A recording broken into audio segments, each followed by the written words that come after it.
Hi, everyone. My name is Puri Jafarpur, and I work at the Canadian Centre for Climate Services. And I'm here today to provide you an introduction to what we do at the Canadian Centre for Climate Services. We provide Canadians with information, data, and guidance on how to use climate data and start considering climate change in your decisions. So here's a list of what we do. We kind of increase awareness and access to climate data and information. We provide training and guidance. We also engage with users and develop new products. We have a support desk and a phone number that you can always contact. We're more than happy to provide you with any type of climate-related information that you need. So just another quick introduction. We're a national climate service provider. We work with a series of regional partners, Uranus in Quebec, Pacific Climate Impact Consortium in BC, Climate West, and Climate Atlantic. Together, we've been working on a couple of different national tools, differing in different levels of complexity, from the Climate Atlas of Canada down to PAVIX, which is a high advanced climate data resource. You can always use API to access data, and it's mainly designed for data scientists. And then in the middle, we have the climatedata.ca, which is kind of our flagship product, and we've been spending a lot of time providing a lot of resources and information on that. So climatedata.ca, we currently have 4 different modules: health, agriculture, buildings, and transportation. We're also working on a couple of more modules coming up really soon, a marine module and a financial sector module. Here we have a series of variables that you can always use. These are just a few of them: temperature, precip, as well as some historical data and IDF curves. We also give you the opportunity to visualize and analyze climate data information. We provide high resolution climate data that you can provide different thresholds. For example, if you're looking at heating degree days, you can select different thresholds for that and visualize that, and also download the data for different times in the future. There's also a learning zone piece that explains climatedata.ca, what climate change is, how climate models and climate projections work, and also some information on sector-specific variables such as IDF curves, and there are always more resources coming up. So a little bit of kind of like a note that I want to get across is that there's always this misconception that historical data is more certain and more reliable. So we should always use these data to design our buildings or bridges or roads. However, although this is true that the historical data is certain and allows you to be more precise, but you're becoming precisely wrong because the target has already changed, and the current state of things is not the same as historical period. So future projections always provide a better understanding of the current and the future kind of scenarios, and covers a larger range of cases, and you're going to be generally accurate instead of being precisely wrong. And the other note that I want to take here is that by uncertainty in climate science, we often mean a range of possible outcomes. So because of socioeconomic development and the uncertainty regarding different emission scenarios in the future, we always provide you with a range of possible outcomes.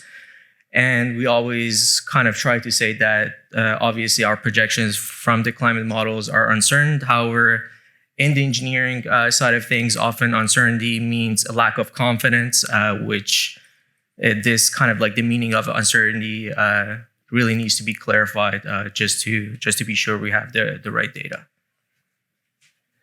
So just I'm going to talk about two of the kind of case studies and work we've done.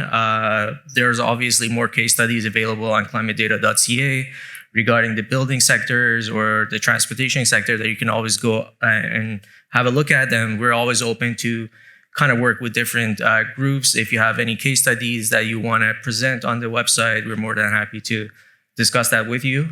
So as Peter mentioned, the Financial Accountability Office of Ontario was tasked with determining the cost of climate change under provincial and municipal infrastructure. And as a result, they came to us looking for climate data information and guidance. That was one of their inputs that went to their modeling. We provided climate projections for Ontario regarding extreme heat, extreme rainfall, and freeze-thaw cycles. And then at the end, this year they were, or I guess last year, they were able to produce this report showcasing how much cost in the future that they'll have to face if they do not start kind of adopting climate change in their infrastructure. And as we can see, again, in that graph on the right, there is a range of possible outcome. We provide several different emission scenarios and data to work on. The other work that we've been kind of focusing on recently was the federal Contaminated Sites action plans. Again, because of climate change, contaminated sites have been trying to take into consideration climate change, and they've been looking at different climate variables. And because of, for example, thawing permafrost or increased frequency and intensity of extreme weather events or changing sea levels, these contaminated sites were going to be problematic moving on to the future. As a result, CCCS was kind of planned to work with these federal government agencies to provide different variables. We provided them with more than 1,700 contaminated sites locations across Canada, and as a result, they have been working on providing different reports on how much this will have an impact on their contaminated sites across Canada. In terms of some of the tools and variables that we have and we've been working on to provide to Canadians, there are a few examples that I can provide that are related to infrastructure. The first one is the climate change scaled IDF data. So what is the use of IDF data? Obviously, IDF data describes the likelihood of a range of possible short duration, high intensity rainfall levels. And the problem and the challenge with that was that the future extreme rainfall events has shifted due to the climate change, and historical IDF data is no longer suitable for designing infrastructure and for long-term decision making. What we tried to do was to create a product, the climate change IDF scale IDF data, as well as a couple of different learning zone pieces that are available on climatedata.ca that provides you with a few CSV files with different percentiles and different emission scenarios that will tell you how much range you should be expecting in the future if you want to make that decision for your infrastructure becoming more resilient. In terms of fire, we've been working on the Fire Weather Index future projection. Again, the use of the FWI is a fire rating system that gives you a level of danger rating and intensity of the fire in the future. There is a few input that goes into that, such as temperature, precip, and wind. The challenge, again, was that because of climate change, we've been seeing a lot more intense fire activities and wildfires across Canada, such as the one we saw in BC. So as a result, we've been getting a lot of requests from users in terms of how they should be preparing for future fire weather, and as a result, we've been creating and working on a product again called FWI Future Projections,